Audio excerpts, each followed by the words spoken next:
क्या कॉलेज और यूनिवर्सिटी में अब जनरल कैटेगरी के छात्र शुरू से ही अपराधी माने जाएंगे? क्या एक झूठी शिकायत से किसी का पूरा करियर बर्बाद हो सकता है? और सबसे बड़ा सवाल, क्या यूजीसी की नई गाइडलाइन जातिगत भेदभाव खत्म करेगी या बढ़ाएगी? नमस्कार, आप बिहार न्यूज टुडे देख रहे हैं। मैं हूं परमवीर सिंह। 13 जनवरी को यूजीसी यानी यूनिवर्सिटी ग्रांट्स कमीशन ने एक ऐसा फ्रेमवर्क लॉन्च किया है जिसको लेकर देश भर में जबरदस्त बहस छिड़ गई है। एक तरफ कुछ लोग इसे जातिगत भेदभाव खत्म करने का जरूरी कदम बता रहे हैं, वहीं दूसरी तरफ जनरल कैटेगरी के छात्र और शिक्षाविद इसे एक तरफा और अन्यायपूर्ण मान रहे हैं। आज की इस वीडियो में हम विस्तार से समझेंगे कि क्या है यूजीसी की ये नई गाइडलाइन, इसे बनाने की जरूरत क्यों पड़ी और इसमें क्या क्या प्रावधान है, विवाद क्यों हो रहा है और कॉलेजों को अब क्या करना होगा। तो चलिए शुरू करते हैं। दोस्तों, सबसे पहले यह समझ लेते हैं कि यूजीसी असल में है क्या। यूनिवर्सिटी ग्रांट्स कमीशन यानी यूजीसी देश में हायर एजुकेशन को डेवलप करने का काम करती है। यह यूनिवर्सिटीज को फंड देती है, क्वालिटी एजुकेशन के लिए पैरामीटर्स तय करती है, नए नियम और गाइडलाइंस बनाती है और यूनिवर्सिटीज को मान्यता देने या वापस लेने का काम भी करती है।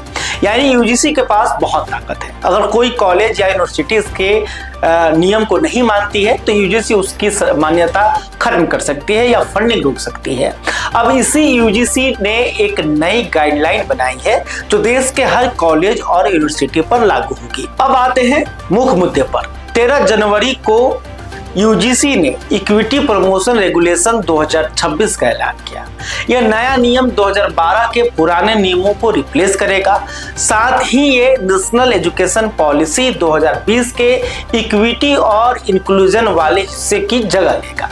आधिकारिक तौर पर यूजीसी ने कहा है कि इस गाइडलाइन का मकसद धर्म, नस्ल, लिंग, जन्म स्थान, जाति या विकलांगता के आधार पर भेदभाव को खत्म करना है। खासकर एससी, एसटी, ओबीसी, ईडब्ल्यूएस, दिव्यांग व्यक्तियों के खिलाफ हो रहे भेदभाव को रोकना और हायर एजुकेशन इंस्टीट्यूशन में पूर्ण इक्विटी और इंक्लूजन को बढ़ावा देना है। सुनने में तो सब अच्छा लग रहा है ना, लेकिन असली विवाद तो इसके प्रावधानों को लेकर है। इस गाइडलाइन को बनाने की जरूरत क्यों पड़ी? दोस्तों, इस गाइडलाइन के पीछे एक दुखद कहानी है। 17 जनवरी 2016 को हैदराबाद यूनिवर्सिटी में एक रिसर्च स्कॉलर रोहित वेमुल्ला ने आत्महत्या कर ली थी। यह मामला जातिगत भेदभाव से जुड़ा था। रोहित वेमुल्ला ने आरोप लगाया था कि उन्हें यूनिवर्सिटी में उनकी जाति के कारण प्रताड़ित किया जा रहा था।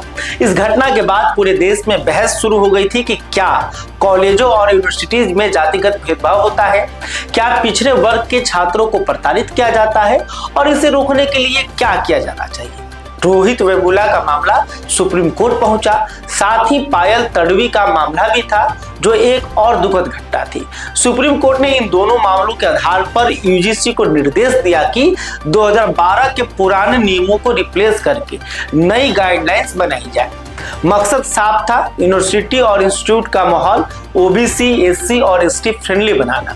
सुप्रीम कोर्ट के इसी आदेश के मुताबिक यूजीसी ने ये नई गाइडलाइन बनाई है। अब विस्तार से समझते हैं कि इस नई गाइडलाइन में क्या क्या है। सबसे पहली बात, हर कॉलेज और यूनिवर्सिटी को अब एक इक्विटी कमेटी बनानी होगी। इस कमेटी में एससी के प्रतिनिधि, एसटी के प्रतिनिधि, ओबीसी के प्रतिनिधि, दिव्यांगों यानी पीडब्ल्यूडी के प्रतिनिधि और महिलाओं के प्रतिनिधि शामिल होंगे।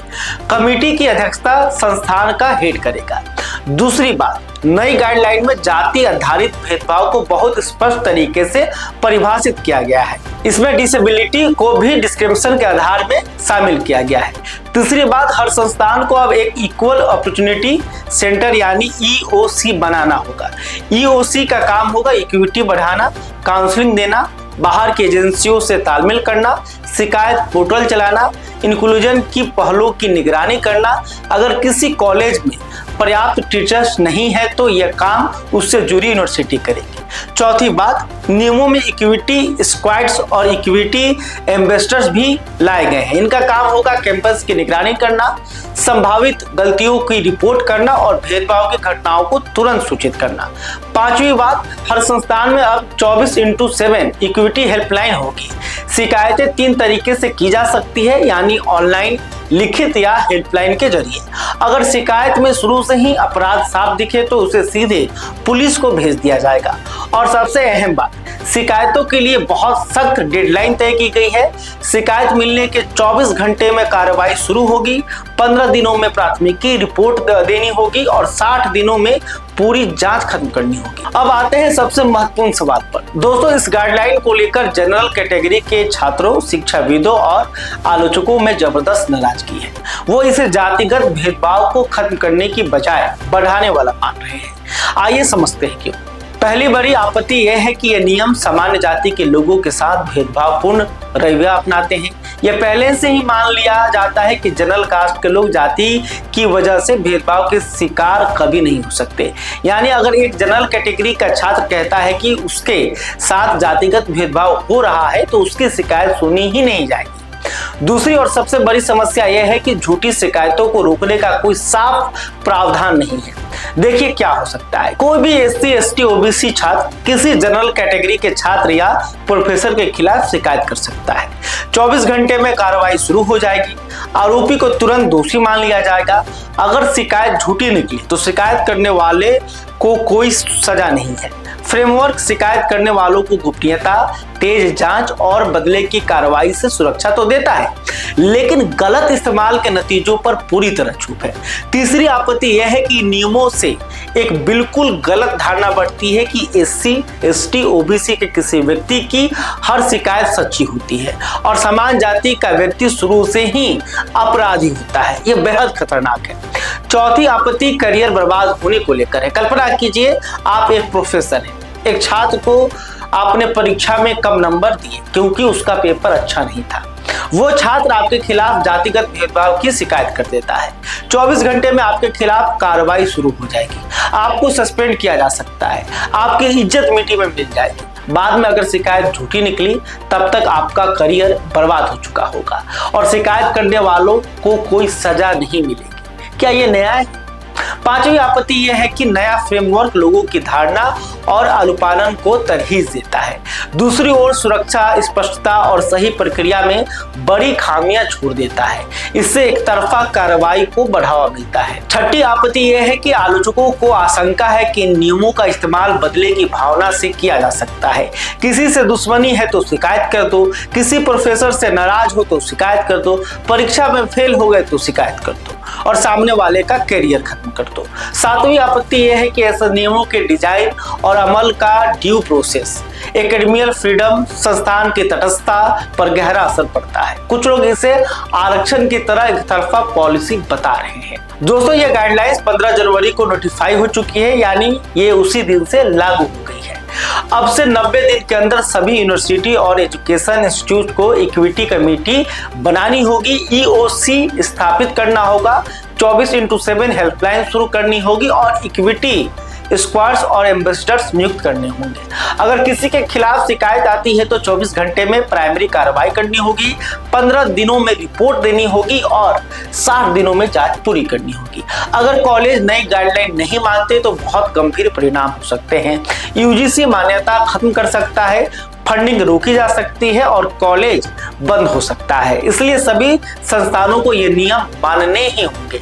अगर किसी छात्र या शिक्षक के खिलाफ जातिगत भेदभाव की शिकायत मिलती है तो सबसे पहले इक्विटी कमेटी की जांच होगी, फिर संस्थान प्रमुख को रिपोर्ट सौंपी जाएगी, उसके बाद आरोपी पर संस्थागत कार्रवाई होगी।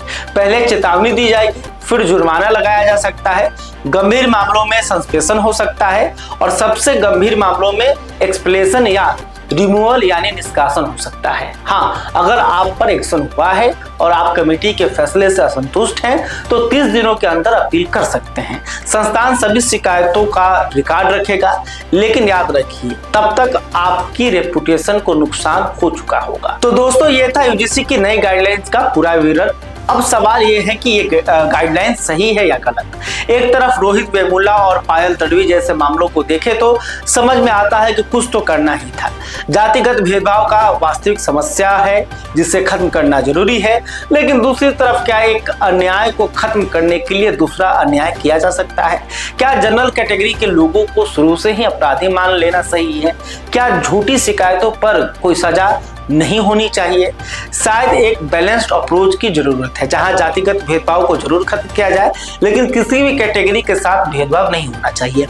झूठी शिकायतों पर सख्त सजा हो, ड्यू प्रोसेस और फेयर ट्रायल का सिद्धांत माना जाए, और जब तक अपराध साबित न हो किसी को दोषी न माना जाए। यह बहस अभी शुरू हुई है, आने वाले दिनों में देखना होगा कि नियमों को जमीन पर कैसे लागू किया जाता है। क्या ये नियम वाकई जातिगत भेदभाव खत्म करेंगे या एक नया भेदभाव शुरू करेंगे? आप क्या सोचते हैं, कमेंट में जरूर बताइएगा। वीडियो पसंद आई है तो लाइक कीजिए, शेयर कीजिए और चैनल को सब्सक्राइब करना ना भूलें। मिलते हैं अगली वीडियो में, तब तक के लिए बहुत बहुत धन्यवाद।